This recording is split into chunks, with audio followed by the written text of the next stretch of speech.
Gospel and Thought of the Day. Luke chapter 7, verses 11 to 17. Soon afterward he went to a city called Nain, and his disciples and a great crowd went with him. As he drew near to the gate of the city, behold, a man who had died was being carried out, the only son of his mother, and she was a widow, and a large crowd from the city was with her.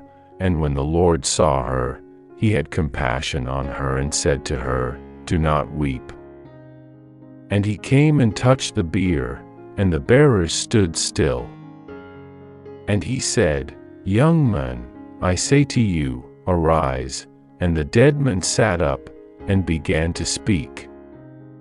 And he gave him to his mother. Fear seized them all, and they glorified God, saying, "A great prophet has arisen among us, and God has visited his people." And this report concerning him spread through the whole of Judea and all the surrounding country. Thoughts of today's verse. Imagine a widow in deep sorrow, mourning her only son, her sole support after her husband's death.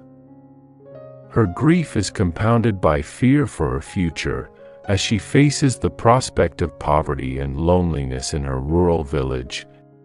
Into this scene of despair, Jesus enters.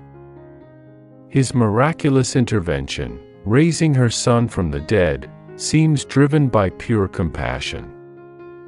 But looking deeper, the faith of the crowd following Jesus, freshly inspired by his recent miracles, may have also played a role in invoking his divine power.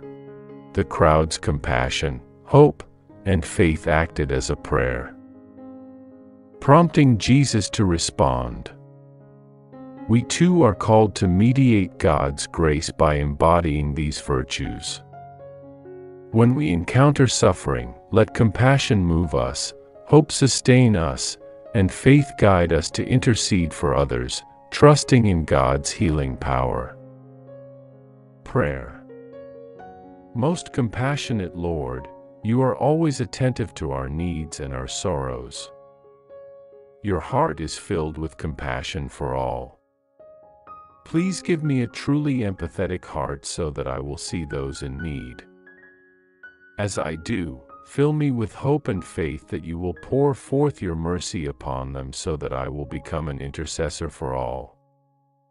Jesus, I trust in you. Amen.